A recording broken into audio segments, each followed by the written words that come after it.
wa ala alihi wa sahbihi wa man tabi'ahum bi ihsanin ila yaumiddin. Ikhwani fillah rahimani wa rahimakumullah jami'an. Insyaallah di kesempatan yang berbarokah ini kita akan lanjutkan apa yang sudah kita ambil dari fiqhul ibadah, yang dimana kita mempelajari fiqhul ibadah ini agar kita bisa beribadah kepada Allah Subhanahu wa taala, agar kita tahu tentang apa yang Allah Subhanahu wa taala turunkan sebagai bentuk hukum yang hendaknya kita pelajari agar kita bisa menjalankan dan mempraktekkan apa yang Allah Subhanahu wa taala telah perintahkan kepada kita semua. Ikhwani fillah rahimani wa rahimakumullah, kemarin kita telah membahas tentang atharul jima' 'alal hajj. Dampak daripada jima' terhadap jamaah haji. Dan kita kemarin telah membahas tentang masalah umroh. Insyaallah di kesempatan yang berbarokah ini kita akan membahas bab yang paling terakhir di dalam Kitabul Hajj, yaitu apa? Berkaitan dengan masalah adzabaihu. Berkaitan dengan masalah sesembelihan. Berkaitan dengan masalah sesembelihan, maka di sana sesembelihan itu ada beberapa macam. Ada dua macam. Yang pertama yaitu berkaitan dengan masalah al-hadiyu. Berkaitan dengan masalah al-hadiyu. Jadi macam-macam dari sesembelihan itu ada yang namanya al-hadiyu.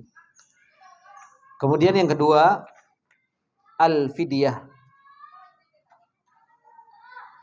Kemudian yang ketiga al-udhiyah. Yang keempat al-aqiqah. Ini bentuk-bentuk sesembelihan. Jadi sesembelihan itu ada 4 macam. Yang pertama tadi apa? Al-hadyu. Hadyu ini, ikhwanifillah, itu disembelih untuk jamaah haji. Yang hajinya itu haji qiron atau haji tamattu. Jadi kalau seseorang itu melakukan ibadah haji dan melakukan ibadah hajinya itu haji tamattu atau haji qiron, maka apa? Maka wajib bagi dia untuk apa?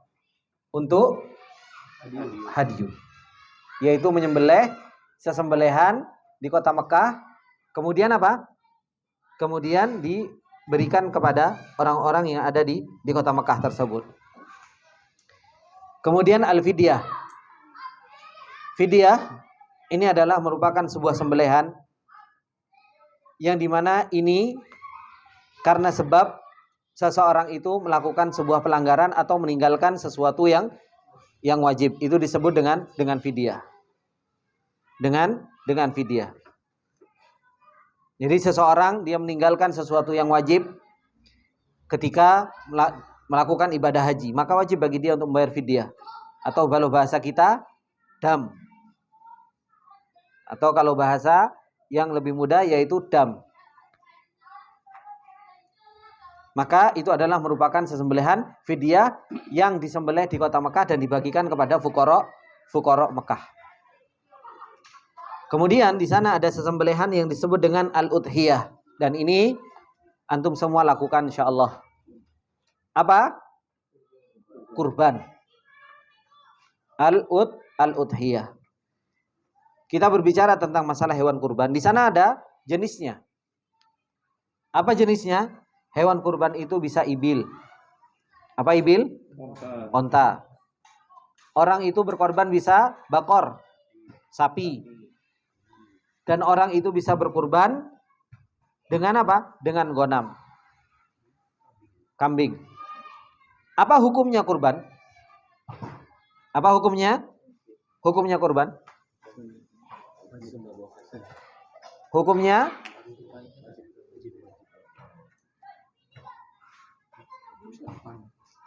Hukumnya apa? Hukumnya apa? Hukumnya mustahab. Hukumnya sunnah. Kurban itu hukumnya sunnah. Nah, kapan menjadi sebuah yang wajib? Menjadi sebuah wajib kalau apa? kalau seseorang itu sudah nunjuk, ini hewan kurbanku, maka wajib bagi dia untuk berkorban. Paham? Dia jalan-jalan ke pasar kambing, kemudian tiba-tiba dia nunjuk, ini nanti hewan kurbanku, wajib bagi dia untuk berkorban. Paham? Makanya kalau dekat-dekat kurban tidak usah main-main. Jadi kalau seseorang itu sudah menunjuk ini hewan kurbanku, maka wajib bagi dia untuk berkorban. Kalau dia belum menunjuk, maka hukumnya apa? Mustahab. Itu bagus tuh. Nah, walaupun nggak berucap, Ustaz. Apa? Nggak berucap. Nunjuk.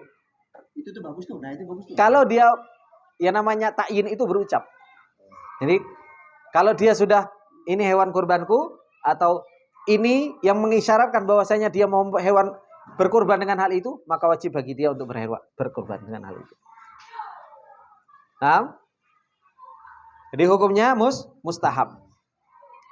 Kapan waktunya? Waktunya itu mimba di sholatil id. Waktu penyembelihan itu setelah sholat id. Kalau disembelih sebelum sholat id, namanya hewan sembelihan saja. Kemudian ila 12 Dzulhijjah sampai 12 Dzulhijjah. Ini pendapatnya Imam Ahmad. Adapun yang selainnya sampai 13 Dzulhijjah. Jadi Imam Ahmad itu cuma sampai tanggal 12. Hambali itu cuma sampai tanggal 12 Dzulhijjah. Jadi waktunya cuma 2 hari. Waktu untuk nyembelih. Berbeda dengan yang lainnya. Kalau yang lainnya sampai 13 Dzulhijjah. Kemudian ketika antum sudah menyembelih, ya kan? Apa yang terjadi? Bagi-baginya seperti apa? Maka bagi-baginya itu tathlits. Dibagi menjadi 3.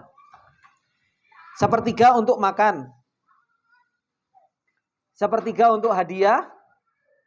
Dan sepertiga untuk sedekah. Jadi dagingnya tersebut antum bagi 3. Sepertiga antum ambil untuk makan. Sepertiga untuk sedekah dan sepertiga untuk hadiah. Apa bedanya sedekah sama hadiah? Apa bedanya Pak Dudi?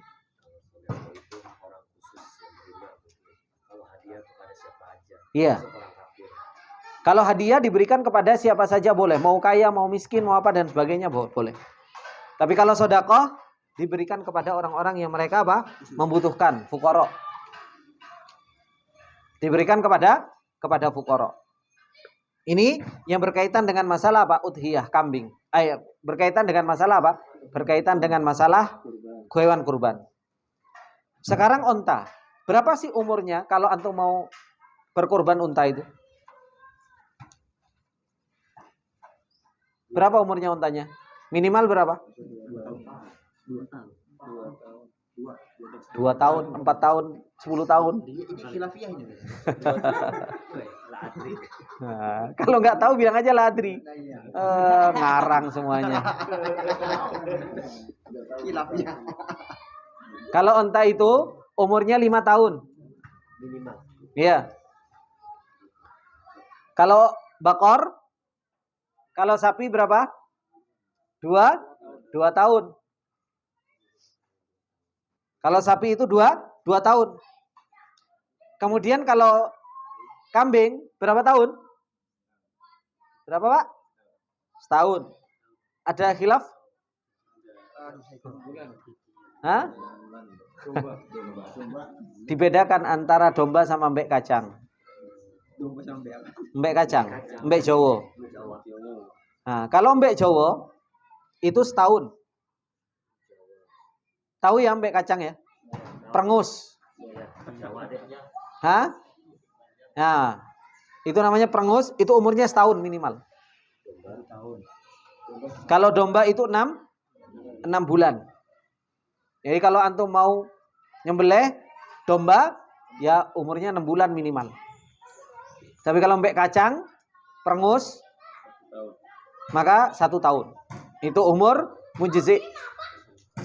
Gitu. Umur yang mujzi. Itu yang berkaitan dengan masalah apa? Berkaitan dengan masalah kurban. Kemudian berkaitan dengan masalah akikah. Berkaitan dengan masalah akikah. Kapan waktunya seseorang itu mengakikahkan? Maka waktunya itu bitertib. Kalau seseorang itu 7 hari setelah lahiran punya rezeki, ya disembelih pada hari ke-7. Kalau tidak punya rezeki, hari yang ke-14. Belum punya rezeki, berarti hari ke-21. Kalau nggak punya rezeki, ayu waktin, boleh seseorang itu kapanpun boleh mengakikahkan anaknya. Ini di dalam madhab. Jadi, anak kok lupa ya belum mengakikahkan anakku. Umurnya sudah 7 tahun, 5 tahun, akikahin. Diakikahin. Kenapa? Karena anak itu marhunun bil akikoh. Orang tua itu akan mendapatkan syafaat dari anak itu kalau apa? Kalau sudah diakikahkan oleh orang tuanya. Makanya penting mengakikahkan anak itu. Hah? Diri sendiri mengakikahkan diri sendiri. Tidak ada. Orang itu akikah itu adalah merupakan apa? Orang tua. Tanggung jawab dari orang tua. Apa? Kalau nggak mampu ya nggak wajib. Ya sudah. Kalau nggak mampu ya nggak usah. Iya, itu lain urusannya. Gitu. Kalau nggak mampu terus gimana lagi, kan seperti itu. Iya. Apalagi karena nggak paham, mungkin nggak tahu. Kita kadang nggak tahu. Masalahnya kita dulu itu bukan diakikahi, Pak. Kita itu dulu di jenang merah. Apa itu? Bubur merah. Antum kan orang kota. Kota kesinian ya. Iya. Bubur orang kota. Ngomong-ngomong. Iya. Kalau dulu kita sama orang tua nggak diakikahin, tapi kita di jenang merah. Gitu kan. Karena apa? Ya karena mereka nggak paham tentang hakikat akikah. Kita alhamdulillah sekarang diberi kemudahan sama Allah, diberi ilmu oleh Allah Subhanahu wa taala. Oh, ternyata harus akikah. Kan seperti itu. Maka ini khonifillah rahimani wa rahimakumullah yang harus betul-betul kita coba praktekkan di dalam kehidupan kita. Berapa jumlahnya? Kalau laki-laki itu syatan, 2 ekor kambing. Kalau perempuan itu 1 ekor kambing. Makanya antum punya anak banyak laki-laki. Ya kan? Supaya selamatannya banyak gitu. Ini jumlah yang harus disembelih. Nah, jangan sampai di dalam penyembelihan, baik itu hadyu, baik itu fidyah, baik itu udhiyah, baik itu akikah, maka carilah kambing itu yang sehat, yang selamat dari yang namanya aib. Di sana ada aib-aib yang harus betul-betul kita jaga darinya. Contohnya apa? Aurok. Kemudian arja. Ya kan? Aurok itu matanya juling. Semuanya. Kemudian kadang telinganya hilang 1. Kadang sikile pincang. Nah, ini yang harus kita coba cari ketika kita melakukan 4 hal ini. Kita pilih kambingnya itu yang luar biasa, super. Kambing Garut. Ya kan? Kambingnya gede-gede, luar biasa gitu kan. Hah? Iya, nggak apa-apa. Nanti kan rezekinya ada dikasih sama Allah. Nah, itu harus minta kita. Sebenarnya kita itu paket akikah itu kita harus tahu kambingnya seperti apa. Jangan sampai kita beli kucing dalam karung. Kita paket akikah nggak taunya apa? Nggak taunya kita dipilihkan yang pincang, yang apa dan lain sebagainya. Kita itu kalau mau akikah maka apa? Paling nggak minta tahu dulu mana kambingnya. Kemudian setelah itu apa? Ya monggo silakan disembelih, kemudian dimasak dan lain sebagainya. Tapi kita sudah harus tahu kambing yang kita akikah tersebut. Kemudian apakah dia sudah capai umur atau belum? Itu yang harus betul-betul kita pahami. Ini ikhwanifillah rahimani wa rahimakumullah berkaitan dengan masalah apa? Berkaitan dengan masalah menyembelih. Maka menyembelih itu ada 4. Ya kan? Ada menyembelih hadyu dan fidyah, ini berkaitan dengan masalah haji dan umroh. Ya kan? Kemudian udhiyah, ini hewan kurban, insyaallah kita juga apa? Menjalankan ibadah ini. Kemudian akikah, kita juga alhamdulillah punya anak dan kita juga mengakikahi hal tersebut. Nah, dari sini alhamdulillah Kitabul Hajj berarti sudah selesai dengan pertolongan Allah Subhanahu wa taala. Tinggal satu bab lagi, yaitu berkaitan dengan masalah al-jihad. Yang dimaksud anak jalan sepatu itu maksudnya apa? Hah? Orang mendapat sepatu anak maksudnya gimana? Orang tua mendapatkan syafaat dari anaknya. Ya seperti itu kata Rasulullah Shallallahu Alaihi Wasallam, bahwasanya apa? Anak itu marhunatun bil aqiqah. Dia itu tertahan dengan akikah. Betul-betul dia akan bisa memberikan syafaat kepada orang tua itu ya kalau diakikahi. Kalau diakikahi. Nah, anak itu bisa memberikan syafaat kepada orang tuanya.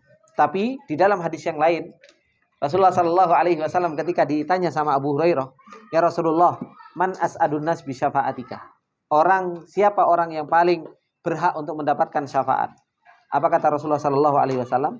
Man qala la ilaha illallah khalisan min qalbihi. Orang yang mentauhidkan Allah itu adalah orang yang paling berhak untuk mendapatkan syafaat. Anaknya soleh, orang tuanya kafir, nggak bisa memberikan syafaat. Maka syafaat itu harus terpenuhi semuanya syarat-syaratnya. Apa syaratnya syafaat? Apa syaratnya syafaat? Bingung kan? Apa syaratnya syafaat? Hah? Izin kepada siapa? Izin kepada siapa? Syafaat itu syaratnya ada berapa? Dua. Beneran yakin dua? Kalau nggak hilang,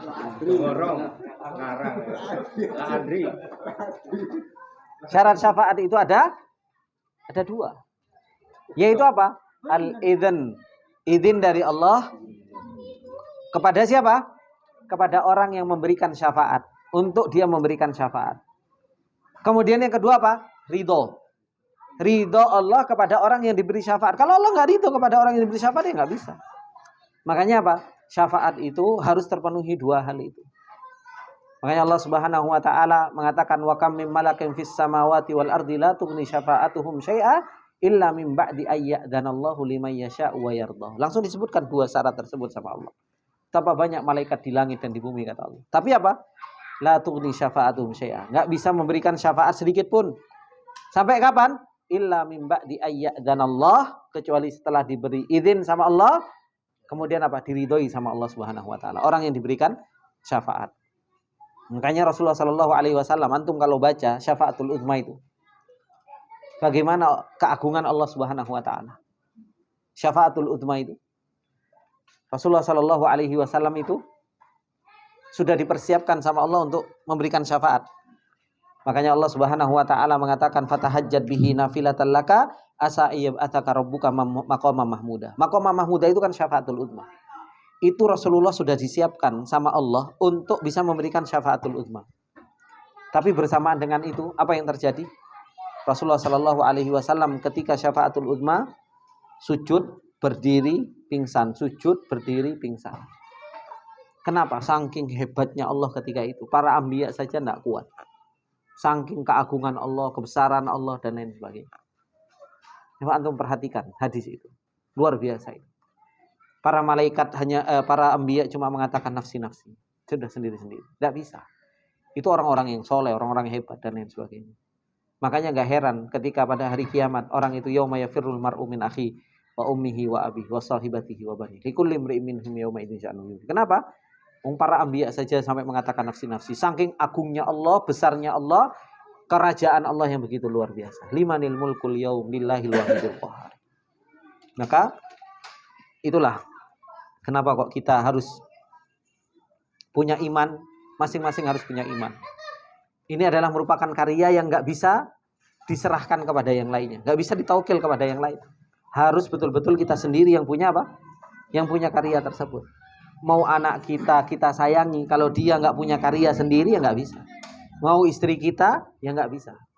Karya iman, karya ketaatan kepada Allah itu manfaatnya kepada diri kita sendiri. Itu yang hendaknya seseorang itu apa? Betul-betul mempersiapkan dirinya untuk menghadap Allah Subhanahu wa taala, mempersiapkan dirinya untuk di yaumil mahsyar ketika dibangkitkan oleh Allah Subhanahu wa taala. Ini ikhwani fillah rahimani wa rahimakumullah.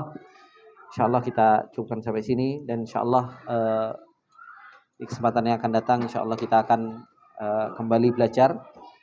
Dan yang belum setoran monggo silahkan setoran, ya kan? Dan yang sudah setoran bikin kopi juga nggak apa-apa. Terus insyaallah minggu depan anak izin libur karena dapat tugas dari Bang Juna. Enggak dari kita. Padahal bosnya di sini. Dapat tugas dari beliau untuk bawa jamaahnya beliau ke Turki. Jadi izin. Tapi insyaallah nanti teman-teman saya sampaikan insyaallah sejak anak pulang, karena anak pulang insyaallah tanggal 6. Tapi anak masih ada acara walimah ponakan. Jadi insyaallah mulai Belum lagi bulan pertama Semarang kan? tanggal berapa itu? Sabtu Ahad tanggal berapa berarti? Bulan pertama Semarang. 10 itu hari Senin. 89. Enggak. Di itu. Sabtu Minggu itu 3 Sabtu 9. Oh, 89 ya? Oh, berarti insyaallah tanggal 7 itu hari apa? Jumat. Hari Jumat. Iya. Nah, insyaallah anak usahakan pulang dari Banyuwangi insyaallah Jumat malam. Sehingga Sabtu anak mungkin sudah ada di sini itu insyaallah bismillah, karena acaranya tanggal 7 di Banyuwangi. Kemudian insyaallah teman-teman saya kabarkan ke teman-teman insyaallah nanti dari tanggal 10 mulai daurah ya di sini setiap habis isya berkaitan dengan masalah amalul qulub fi Ramadan. Dan insyaallah nanti anak buka juga buat para akhwat, karena sebagian ibu-ibu ngechat istri. Istri yang mana? Hah?